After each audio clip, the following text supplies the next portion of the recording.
आज मैं आप मन का एक ऐसी स्टोरी सुनाने वाला हूँ जिला सुन के आप मन ला अपन कानों पर विश्वास नहीं हुई। कोई ह जमीन जायदाद के लालच में अतका गिर जाही कि अपन ही परिवार के लोग मन का मारे के बारे में भी तय कर लेथे। कोई का पता मत चला कि ओहा ब्लैक मैजिक के सहारा लेथे। तो आज की स्टोरी कुछ ऐसा ही है। तो जय जोहार संगवारी हो, स्वागत है आपके अपन यूट्यूब चैनल डर के मोहल्ला में। आज की कहानी शुरू करे से पहले मैं साफ बता देता हूँ संगवारी हो, ये वीडियो के उद्देश्य कोई भी तरह के अंधविश्वास फैलाना नहीं है। ये हर एक फैमिली के अनुभव है। उनका मानना है कि जो कुछ भी हो रही वो हर ब्लैक मैजिक के कारण हो रही। अब आप मन स्टोरी ला सुना और खुद डिसाइड करा का ये सब काला जादू रही या फिर एक पीछे कोई साइंटिफिक वजह छुपे है। तो आज की जो स्टोरी है वो बिलासपुर के एक गांव के आज, जो कि काफी पुराना स्टोरी है, जिला मोर दोस्त आकाश हर मोला बताए है और आकाश का ओकर पापा। तो ये कहानी में सबो रियल कैरेक्टर के नाम बदल दिए गए संगवारी हो। तो बिलासपुर के पास एक गांव में रहत रही राघव अग्रवाल, जो कि व्यापारी आय धान और किराना के बड़े काम रही।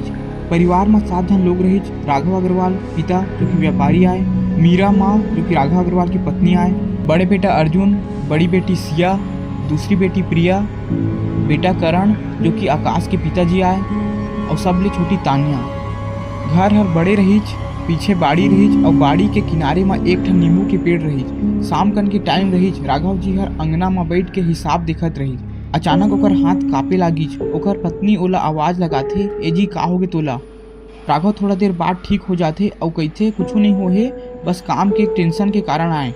लेकिन हिसाब के कापी जमीन में गिर गए रही, चेहरा पसीने पसीना हो गए रही। ओकर बड़े बेटा अर्जुन हा कहते पापा चल डॉक्टर का दिखा के आबू। फिर उनमें डॉक्टर नक जाते, डॉक्टर हर चेक करते, सब नॉर्मल रही थे। डॉक्टर कहते शायद कमजोरी के कारण होही, घर में अच्छा से आराम करे बर कहते।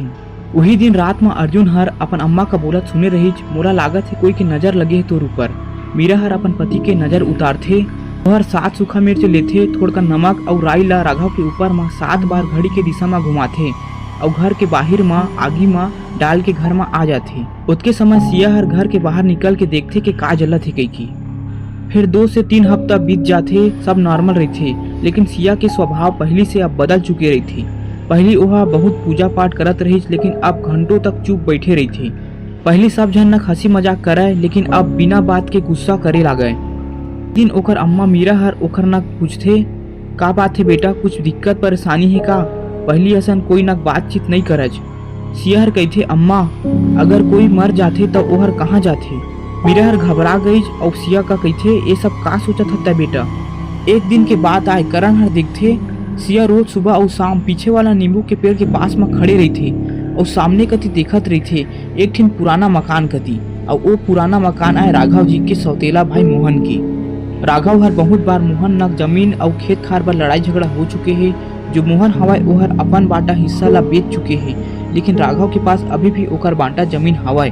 तब मोहन हर कभी कभी मोला आओ हिस्सा चाहिए कि लड़ाई करत रही थी। तो करण हर सिया न पूछते दीदी का देखत है बहुत समय से उती बर। सिया हर एकदम हल्का आवाज में बोलते उतिर एक औरत खड़े रही थे, आधा चेहरा जल गए ओकर और मोला बुलावत रही थे। करण हर डर के उती देखते, लेकिन ओला उती बर कोई नहीं दिखे। सिया के हालत दिन ब दिन खराब हो लगी। राघव बहुत जगह डॉक्टर का दिखाई, लेकिन सिया के तबीयत में सुधार नहीं आई। एक रात गाँव के पूरा बिजली बंद रही। करण और अर्जुन दोनों जन हर पढ़त रही घर के चिमनी ला जला के। अचानक सिया के चिल्लाए के आवाज आथे, सब जन ओकर पास में जाथे। सिया बोलथे ओहर आ गई, ओहर मोला ले जाही, वो औरत मोला देखा थी। घर में सब जन डर जाथे। सिया का राघव हर बहुत जगह झाड़ फूक करे वाला मन का भी दिखा चुके रही, लेकिन उनकर दिए ताबीज भी कुछ काम नहीं करत रही। राघव हर एक जन और झाड़ फूक करैया ला दिखाथे। एक बार ओ बैगा हर कहथे तुहर घर में मृत्यु बंधन करे ही, कोई परिवार के दुश्मन आए। कुछ दिन बाद सिया की तबीयत कुछ ज्यादा ही खराब हो गई, तुरंत हॉस्पिटल लेके भर्ती करे गई। लेकिन 2 दिन बाद सिया हर हॉस्पिटल में ही खत्म होगी। पूरे परिवार में दुखों के सैलाब आ गई। वो परिवार जिन कुछ महीना पहले ही एकदम हंसत खेलत रही, आज वही परिवार के एक जन बहुत ही खुश रहने वाला और दूसरों के साथ में हंसी मजाक करैया अब अतका दूर चले गई कि अब वापस नहीं आ सके। अगला दिन सिया के अंतिम संस्कार करबू कहते घर के मन, काहे कि शाम के समय हो चुके रही। सूर्य के डूबे के बाद अंतिम संस्कार करे बर शमशान घाट नहीं ले गए। अगला दिन आथे परिवार के सब्बो जन मन रोवत और दुखी मन से सिया के अंतिम संस्कार करथे। सिया के गुजरे के तीसरा दिन रही, सब जन रात में सो चुके रही। तभी अचानक से रसोई रूम से बर्तन गिरे के आवाज आथे। सबो झन जाके देखथे कुछ बर्तन नीचे जमीन में गिरे हेवय और साग भात के ऊपर के ढक्कन भी खुल गए रहीच, जैसे कि कोई खाना खाए बर ओला खुले रहीच। सबके मन में ये बात आ जाथे कि शायद सिया के आत्मा हर घर में हवाए। सिया खत्म होने से पहले खाना पानी एकदम कम कर दिए रहीच। वह बोलतीच भूख लागत है कहिके, लेकिन मीरा जब ओला खाना देतीच तब वह एकदम ना के बराबर में खाना खातीच। एकरे सेती शायद घर वाला मन सिया घर आहे कहिके थोड़ा डर जाथे। सिया के खत्म होए के अब 10वां दिन आथे। ओ दिन ओखर 10 गात्र के कार्यक्रम रहथे। ज्यादातर मेहमान मन खाना खा के अपन अपन घर चल देथे। ओ दिन रात में कोई नींबू के पेड़ के पास में कुछ छोड़ दिए रहीच। देखे में टोना टोटका के समान असन, लाल चुनरी, लाल चूड़ी, काजल और एक चीज आऊ जो रहीच एक कपड़ा के पुतरी जेनहर सिया के कपड़ा से बने रहीच। सब जन बहुत डर जाते, साथ ही बहुत ज्यादा गुस्सा भी आहे कि उनका लागथे सिया के साथ जो कुछ भी हो है वह वही मन के कारण हो ही जेनहा एनक ए सामान का रखे ही। मीरा का ए लागथे जरूर ये सब ला मोहन और ओकर पत्नी हा करे ही, वही मन हा मोर बेटी ला मारे ही। मीरा हर ए बात ला राघव न कहथे, लेकिन उनकर न कोई सबूत नहीं रही और बिना सबूत के अतका बड़े इंजाम उनमन नहीं लगा सके, वो भी अपने घर के लोग मन के ऊपर। राघव हर वो टोना टोटका के समान का एक जन पंडित का दिखाथे। वो पंडित हा कहथे कोई हा आपके बेटी के आत्मा ला वश में करना चाहथे और उनकर पास तोर बेटी के बहुत कम सामान भी है। तो जो कोई भी आए बाद में फिर से ये सब करे की कोशिश करही। उनमन तोरे बेटी के माध्यम से तोला बर्बाद करना चाहथे। राघव ये बात ला सुन के बहुत ज्यादा गुस्सा में आ जाथे। पंडित हर कहथे 2 दिन बाद मैं हर घर में पूजा पाठ करे बर आहाऊं तहाँ सब ठीक हो जाही। और जो वो नींबू के पेड़ है ओला काटे बर कहथे। वही दिन राघव हर वो नींबू के पेड़ ला काटत रहीच, तब मोहन हर आके ओला मना करे लागथे। ये सब का अंधविश्वास में पड़े हज, कोई ह तोला ये पेड़ ला काटे बर कहिच और तय हर ओकर बात में आके ओइसने करत हज। तभी राघव हर मोहन ना कहिच तोला कौन बताइच के मैं हा ये पेड़ का कोई के कहे में काटत हूँ। मोहन हर कहथे मैं तो बस ऐसने कहे हाँ, तोला काटना है तय काट ले भाई। अतका कह के मोहन उनकले भाग जाथे। राघव और नींबू के पेड़ का काटथे, लेकिन ओकर ठूंठ ला छोड़ देथे, सिर्फ ओकर शाखा मन का काटे रहीथे।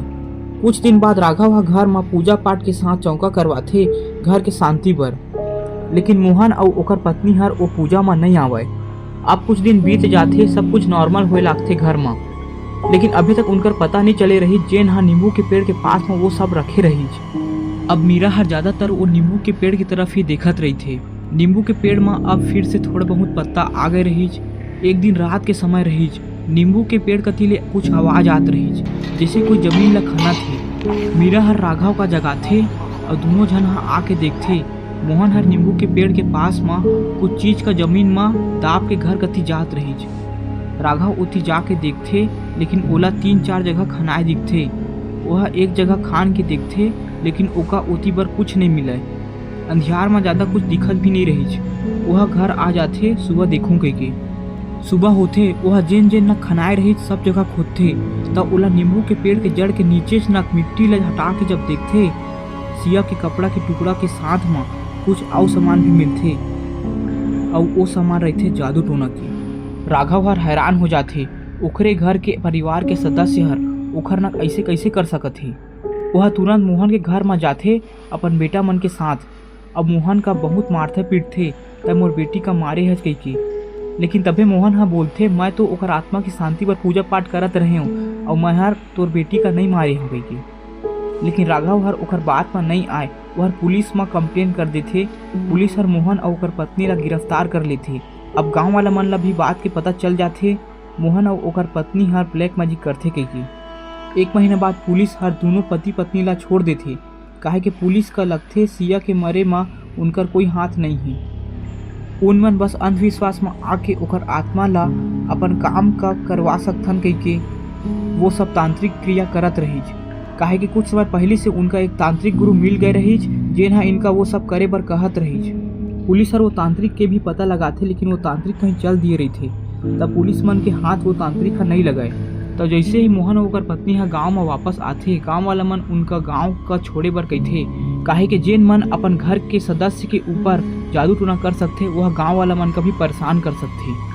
राघव ला जैसे बात के पता चलते कि ओकर सौतेला भाई और ओकर पत्नी जेल से छूट के आ गए हैं, राघव के गुस्सा फिर से फूट पड़थे। वह ओकर घर में जाथे तब वह देखथे मोहन और ओकर पत्नी हर घर के कुछ सामान लेके गांव से जात हे। एला देख के राघव वापस घर में आ जाथे।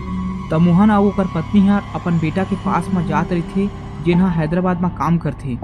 कुछ महीना के बाद राघव अग्रवाल ला पता चलथे कि ओकर सौतेला भाई हा अपन घर का बेच दिए ही। ओला बात के संतुष्टि मिल जाथे कि आज के बाद वो हर मोला नहीं दिखाए और मोर परिवार का बार बार वो दुख के दिन याद नहीं आही। लेकिन राघव हर और ओकर परिवार कभी नहीं भूल पाई अपन परिवार के एक सदस्य की अचानक मौत का। तवे रही बिलासपुर के दिल दहला देने वाला स्टोरी। ये स्टोरी बहुत पुराना आए, लगभग 1980 के आसपास की।